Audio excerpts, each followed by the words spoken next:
welcome to part 2, guys. If this is your first time, welcome to the channel. If this is not, then welcome back. As you can see, we're working on the deck. I went over this in a separate video that I'm going to be releasing later because I think it turned out really well. It looks like a real wood deck and has some fading. But yeah, I think it turned out well. These are the final results after the wash and after a clear coat. Fortunately, the Citadel had a bunch of flash on it. This kit had actually a lot more flash than I would have thought for a 2022 release. That's okay, though. That's no big deal. I think some of us, me, myself included, have gotten a little pampered sometimes with all the new kits that are coming out flawless. Sometimes it's, it's a little far from reality of model kits. They're not all flawless, but that doesn't make them a bad kit. These were the 40 mic emplacement directors at the bow of the ship. I decided I would start working bow to stern. It would be a little more interesting, but also too with the camo pattern on all the individual guns, the Bofors, the 5-inch, and the main battery. It was hard to keep it all straight for me, so I thought it'd just be easier to break it up into little chunks like this, and it would be more entertaining to watch. Like these two are the easiest 40 millimeter Bofors. They just get painted the gray, the light gray 5L. But the rest of them all have a camo scheme to them, and honestly, I couldn't keep track both sides of two of the emplacements mid-ships while painting. I had to paint those 3 or 4 times. So I saw these numbers on some images on the gun directors and the gun themselves, so I decided to imitate it. 18-17, I believe, being even, going on port, and starboard being odd. These are just like, I don't know, some sort of vent chutes or something. It's an interesting kit in the sense that usually a lot of stuff would be casted on the mold, and I'm glad it's not in their individual parts. It makes them look better. It gives you a cleaner mold, but at the same time, with this, they gave you photo etch fire hoses and doors, and that's well and cool and all. But if that came at the expense of not having the catapults be photo etch and not having the photo etch radar, then I'm not sure what the point was. Because this kit's really solid. Do not get me wrong. Like straight out of the box, you'll have a great build, and that's what I'm going to do it as. But it's also curious that they didn't include some of the stuff that they have been including, like the catapults and the radar. So I don't know what the reasoning would be. I'd love to hear it. Because it's just like two simple things, I feel like, that would really just elevate any kit, not just this kit. This video is supposed to originally be 2 parts. However, I found the other part kind of slow and a little short. I like to keep my videos around the 10-minute mark. I feel like that's a real sweet spot for people where it doesn't take too much of your time. You can watch it in 2 times speed, and it's 5 minutes a video, like I do. But also too, I feel like it keeps the attention span of most people. But I figured I'd go ahead and try a little bit longer form video. It's almost 2 times longer actually than the original 2-parter, or the original 2 parts. So I don't know, we'll see. Let me know your guys' thoughts, how you watch videos. I'm open to whatever.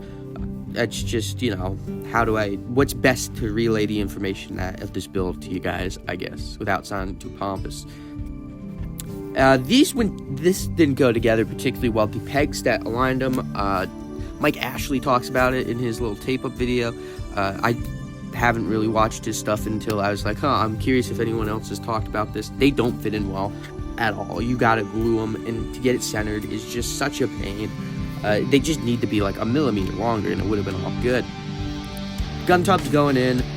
It's just more 40 mic. I mean, this thing is bristling with, I think, 80 some odd individual guns.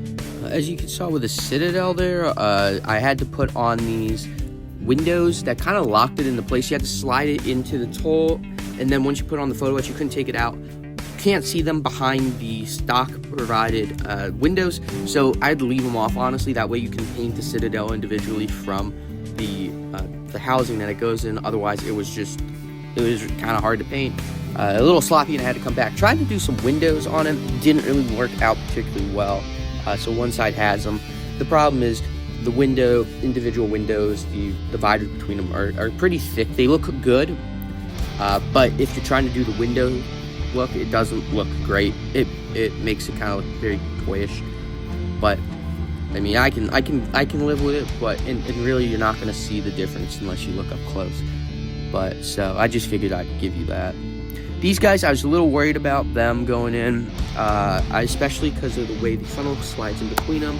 But so that's why you'll see me slide the funnel in here real quick. You should probably paint the inside of these white, given that they are in internal space. I've only been to New Jersey, and I can't remember if these were on there or not, because obviously all the Ivers went through extensive refits up until the 90s. So I can't remember, but I would paint that. If I don't do like me, I would paint them. Here's the railing going down. The thing I really like about this Loctite glue is that because it has that needle tip, is you can squirt so little and just come back with a little debonder and clean up any excess mess, which in this case wasn't much. Tried the dot filter. I can't remember the guy's name who commented on USS Guam, one of the videos, but he had great advice for me, and I appreciate it, brother, on the advice. He said my dots were too big the last time, and they totally were, and as you can see, it's cleaned up nicely. I do find it a little funny that with all these scale modeling techniques in ships, specifically that it's like getting rid of 95% of all your work. That's what you want to do, is streak these dots until you basically can't see them, and it's just funny to me that you do all this work, this time-consuming work, for not much, for a lot of gain, but for that 5% gain out of 100. So that was the final result. Finally, we're getting into the main battery.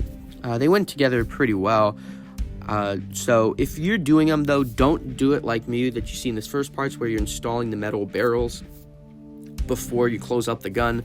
The metal barrels aren't heavy, however, they're heavy enough that they kind of throw off the alignment of the glue. The glue doesn't seat itself properly because the force of the barrels are pulling down on it instead of rather, letting the glue set. So you'll see me correct that here in another one. However, I was just a little worried that I couldn't get those holes lined up through the holes of the turret casing.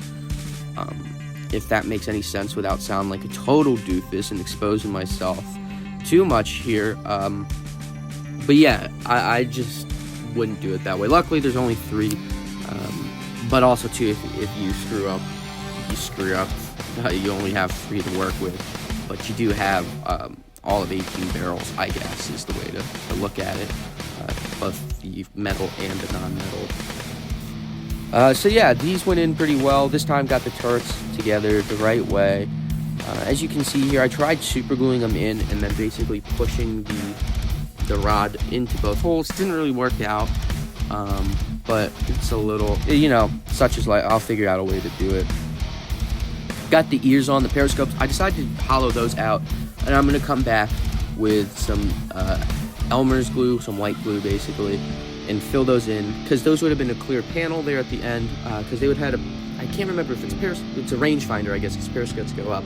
It's a rangefinder, so if the radar was down, and it's like a backup to the backup to the backup, you could have a human figure out the range. The railing's on too, looks really good. It's really small, you don't notice it, but it's kind of a nice detail, adds this sort of realism to it, takes it from being a toy to that more realistic look. I feel like that's the big one with ships, is railing does that. I noticed that on the 30, is it the Mark 38 Director, I want to say it's called, it had this wire, this lead cable going to the Bofors mount, and I would assume that would be so the director could actually direct the thing. I don't know, I'm not an electrician. Honestly, I don't even, I don't know, or whoever comes up with those, someone obviously smarter than me, but yeah, so this is the way I would do it. This is the correct way to do it, I would say.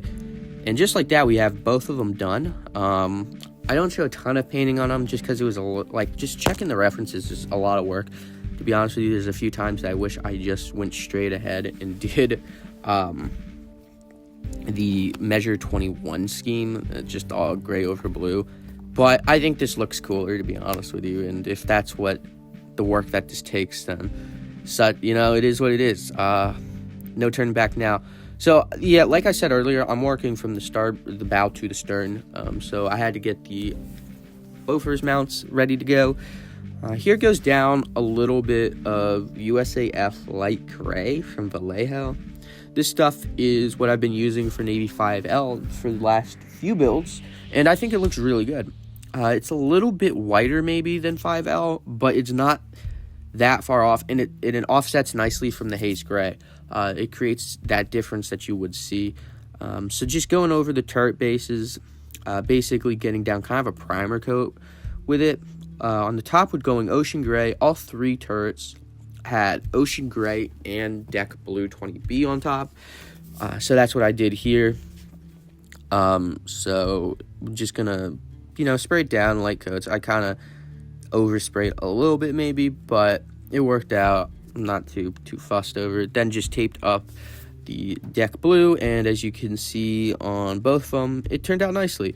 Just a little touch-up work needed. I didn't tape the sides. That was my bad. I should have done that. Now, this is tire black. I think it has a nice fabric look. When dried, it has sort of a green. It goes on green, comes off black. This is, again, a Vallejo color. And I think it looks good. It doesn't have the stark black look that I feel sometimes in scale at especially in small pieces, looks just out of place.